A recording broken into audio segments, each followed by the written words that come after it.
গেঞ্জি তুই পানি খাতো ভাই, তোর সামনে কোনো কথা বলো না পানি খাওয়ার সময়।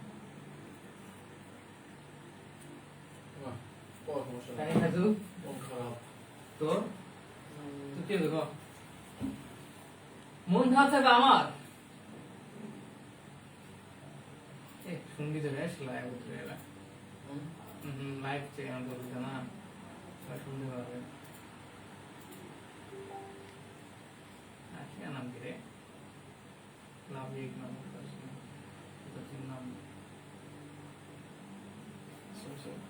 ওকে আসসালামু আলাইকুম, আশা করি সকলে ভালো আছো। যারা হচ্ছে পরবর্তীতে রেকর্ড ক্লাস দেখো তারা জানো যে আমরা একটা অপেক্ষা করি এরপর ক্লাসটা শুরু করি। তো 1 মিনিট আজকে অপেক্ষা করবো, এরপর ক্লাসটা শুরু করবো। স্যার আপনি কি ক্লাস নেবেন আজকে? হ্যাঁ আমার হ্যাঁ চা খাবো না এখন, হ্যাঁ যাও খাবারটা। আচ্ছা একটু অপেক্ষা করি, সকলে অ্যাড হয়নি। স্যার কফি খাবেন? কফি? তুমি ঝামেলা করো না তো, দরজা লাগিয়ে দিচ্ছিল কেজন ডিস্টার্ব না দেয়। স্যার কফি নিয়ে আসবো? এই যা তুই যা, কফি খাবেন? আল্লাহ আকবার। আচ্ছা আমরা লেট না করি ক্লাসটা শুরু করে ফেলি। কলম করে রাখলাম। ওকে, তো গত ক্লাসে আমরা একটা ম্যাথ করতে গিয়ে আমাদের একটা ক্লাস শেষ হয়ে গেছিল। ওয়ালাইকুম আসসালাম সাবিনা তাইনি, তোমাকে অনেকদিন পর দেখতেছি ক্লাসে। তো আজকে দেখা যাক আজকে কতটুকু সময় লাগে। তো সমস্যা নাই, আমরা এখন প্রতিদিন ক্লাস করা ট্রাই করবো, আর যেগুলো করা হবে সেগুলো নিয়মিত প্রিপারেশন নেওয়ার চেষ্টা করবো, কারণ এক্সাম খুব নিকটে চলে আসছে। হয়তো খুব বেশি করা 2 থেকে আড়াই মাস সময় পাওয়া, সময়টা তাও অনেক, যদি কাজে লাগাতে পারো খুব ভালো একটা রেজাল্ট হতে পারে। আচ্ছা গত ক্লাসে আমরা মেবি 10 পর্যন্ত করেছিলাম, তাই না? 10, হ্যাঁ হয়ে গেল। গত ক্লাসে আমরা 10 নাম্বারটা করেছিলাম। তো 10 নাম্বারের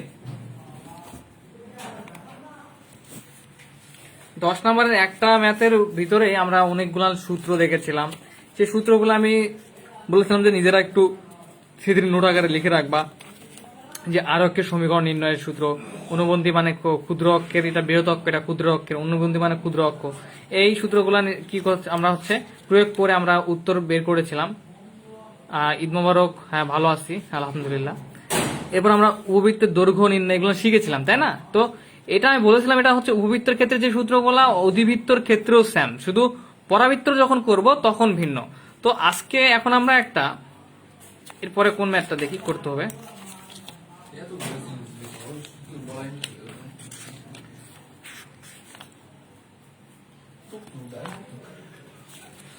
তো আমরা দেখো এখানে 13 নাম্বার একটা তোমাদের এটা হোমওয়ার্ক, কারণ আমি এরপরে যে ম্যাথটা করাবো এটার পরে একটা ম্যাথ করাবো, তখন নিজেরা এটা করতে পারবা। তো এটা হচ্ছে কি তোমাদের হোমওয়ার্ক, 13 নাম্বারটা একটু দেখে নাও। তো 13 নাম্বারটা কি তোমাদের একটু বুঝাইলেই তোমার পারবা, যারা আগের ক্লাসগুলো করেছে এই চ্যাপ্টারের।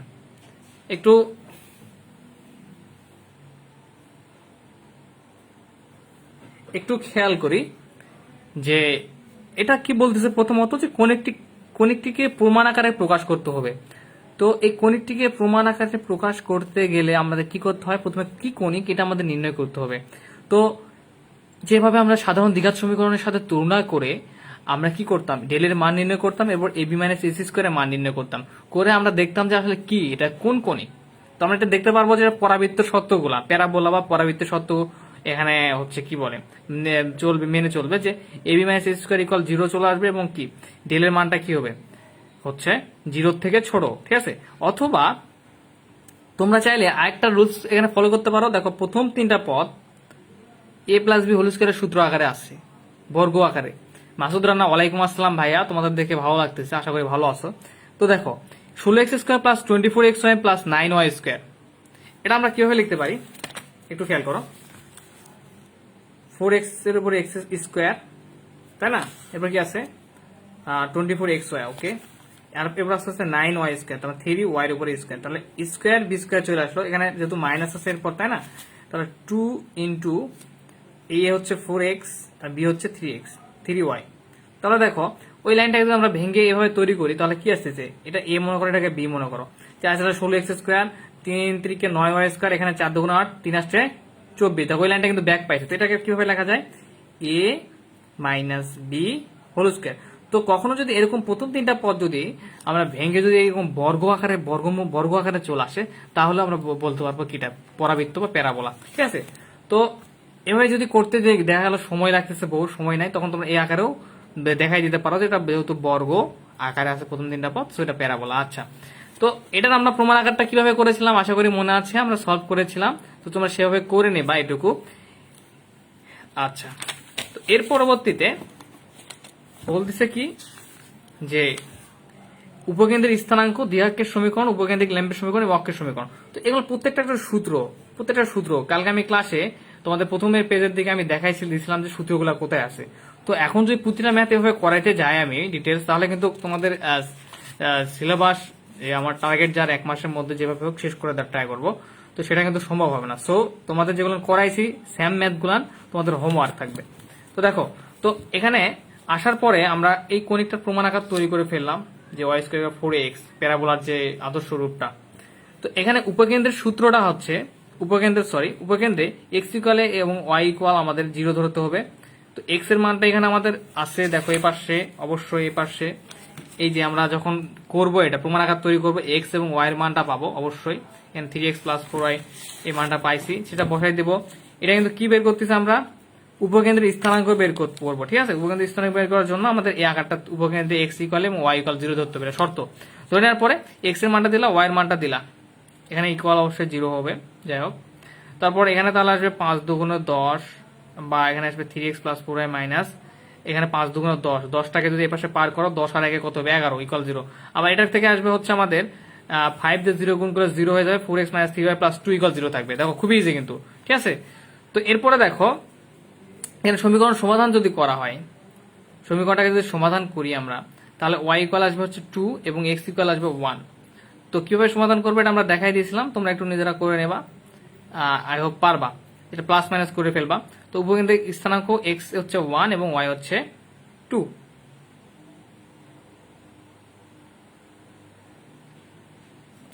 আচ্ছা, তো এটা তোমাদের এভাবে বুঝাই দিচ্ছি, এর মতন একটা ম্যাথ অবশ্যই করে দেবো, যা সেটা বোঝাচ্ছি, এটা তোমাদের হোমওয়ার্ক। তো দেখো ডিআইএকের সমীকরণ সূত্র হচ্ছে x + a। তো x এর বড় হাতের x এর মানটা ছিল এটা, আর a এর মানটা ছিল আমাদের এখানে 2। তাহলে এই 2টা এই পাশে পার করে দিচ্ছে, তাহলে -2 হয়ে গেছে। তো 5 × 10 -10টা এই পাশে পার করলে +10, -1 থেকে বাদ দিলে 9 চলে আসবে। এরপর উপকেন্দ্রিক লম্বের সমীকরণ x - a = 0। তো x - a বসাই দাও, ক্যালকুলেশন করবা। তো অক্ষের সমীকরণ সূত্র হচ্ছে y = 0। তো এটা তোমাদের সুন্দর করে হোমওয়ার্ক করে নেবে আজকে। এখন আমরা 14 নাম্বারটা করে ফেলবো। 14 নাম্বার দেখো, 14 নাম্বারটা প্রশ্ন হচ্ছে যে এই কণিকটার প্রকৃতি কি নির্ণয় করতে হবে। এরপর আমাদের নির্ণয় করতে হবে হচ্ছে প্রমাণ আকারে রূপান্তর করতে হবে। দেখো আমি যে বললাম যে এখন যেটা করাবো এটা দেখলে তোমরা ওইটা করতে পারবা ইজিলি ভাবে। তো 14 নাম্বারটা যেহেতু 11-18 সালে আসছে, 19-15 সালে আসছে, সো এটা ইম্পর্টেন্ট এটা করা। এবং কণিকটির শীর্ষবিন্দু, উপকেন্দ্র, উপকেন্দ্রিক লম্বের দৈর্ঘ্য সমীকরণ নির্ণয় করে ফেলবো আমরা। তো দেখো এখানে কিন্তু আমরা প্রথম তিনটা পদ যদি দেখি a + b হোল স্কয়ার সূত্র আকার আছে, বা a - b হোল স্কয়ার আকার থাকতে পারে। তো এটা দেখো a + b হোল স্কয়ার সূত্র আকার আছে। সো তুমি দেখেই বুঝতে পারবা যে এটা কি প্যারাবোলা, কারণ x² + 2xy + y², এ ধরো e² + 2ab + b² আকার আছে, মানে a + b হোল স্কয়ার আকার আছে, তাই না? তারপর এটা প্যারাবোলা আমরা বুঝতে পারছি, যদিও সূত্র এখন আমরা প্রয়োগ করিনি। তো আমরা এখন এই কাজটাই করি, প্রথমত কি কণিক একটু বের করার চেষ্টা করি। তো অবশ্যই আমি শর্টকাট নোট করে রাখছি, সেখান থেকে করে দেওয়ার চেষ্টা করবো, অথবা খাতায় করে দেওয়ার চেষ্টা করবো। এরপর কণিকটার শীর্ষবিন্দু, উপকেন্দ্র, উপকেন্দ্রিক লম্বের দৈর্ঘ্য এবং সমীকরণ নির্ণয় করবো। কালকে একটা ম্যাথ করতে আমাদের হচ্ছে 1 ঘন্টা চলে গেছে, আজকে একটা ম্যাথ করাবো, আর বাকি ম্যাথগুলো হোমওয়ার্ক থাকবে তোমাদের। আর হ্যাঁ, এখন থেকে ক্লাসে নিয়মিত হওয়ার চেষ্টা করবা। ফর্ম ক্লাব দিয়ে দিছে, আর একটা একটা তোমাদের একটু ভয় দেখায়, ভয় না, যেটা বাস্তব কথা, যে math department, chemistry department, physics department, এই ডিপার্টমেন্টগুলো থেকে নোট প্রমোটেড হয়। নোট প্রমোটেড মানে বোঝো, একটা বছর তোমাদের গ্যাপ চলে যাবে। নোট প্রমোটেড অ্যাভেলেবেল হয়, দেখা যায় একটা ডিপার্টমেন্ট থেকে 50%ও পাস করতে পারে না, মানে প্রমোটেড হতে পারে না, এরকমও হয়। সো একটু মনোযোগ সহকারে পড়াশোনা শুরু করে দাও। আচ্ছা, তাহলে এক্সাম্পল 14 আচ্ছা বলতেছে যে এখানে প্রদত্ত সমীকরণটা দেওয়া আছে, আশা করি দেখতে পাচ্ছ তোমরা। প্রদত্ত সমীকরণটা আমাদের দেওয়া আছে x² + 2xy plus y square minus 6x minus 2y। তো এটা করলে তোমরা করা দেখলে তোমরা 13 নাম্বারটা পারবা, একই জিনিস ইকুয়াল, তাই না? তাই 1 নম্বর সমীকরণ দিয়ে দিই। তো দেখো এটাকে কি করবো আমরা, যেভাবে করি যে কণিকটা আসলে কি এটা নির্ণয় করার জন্য, যে ইয়াকে কণিকের সাধারণ দ্বিঘাত সমীকরণ দ্রুত লিখতেছি, কারণ এটা সকলে জানে যে কিভাবে আমরা কণিকের হচ্ছে কি কণিক আমরা প্রকাশ করে সেটা আমরা বের করার জন্য যে কাজটা করি।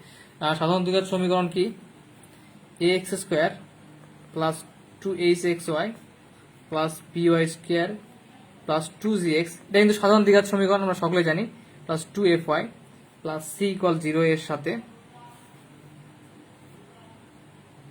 তুলনা করতে হয়, তাই না? তুলনা করে পাই, তোমরা জানো যারা আগে ক্লাসগুলো করেছো যে তুলনা করতে হয়। তো তুলনা করি যদি, তাহলে এক্স স্কোয়ার সঙ্গে আছে কেন 1, তাহলে এক্স স্কোয়ার সঙ্গে এ আছে, তাহলে এর মানটা কত পাবো আমরা 1 পাবো। এরপর হচ্ছে এইচ এর মানটা কত পাবো, এখানে এক্স এর সঙ্গে আছে 2h আর এখানে আছে এক্স এর সঙ্গে 2, তাহলে 2h ইকুয়াল 2, অতএব এইচ ইকুয়াল হচ্ছে 2/2 ইকুয়াল 1। তো তোমাদের ডিটেলস করাচ্ছি, যারা হচ্ছে অ্যাডভান্স করতে পারবা যে এইচ ইকুয়াল একবারে 1 লিখে দিতে পারবা, লিখে দিবা। এরপর আসি, বইটা এখানে রাখা তো ঝামেলা হয়েছে। এরপর আসি বি এর মান, দেখো বি ওয়াই স্কোয়ার আছে, এখানে ওয়াই স্কোয়ার আছে, তো ওয়াই স্কোয়ার সামনে 1 আসতে, তাহলে বি ইকুয়াল কত আসবে 1।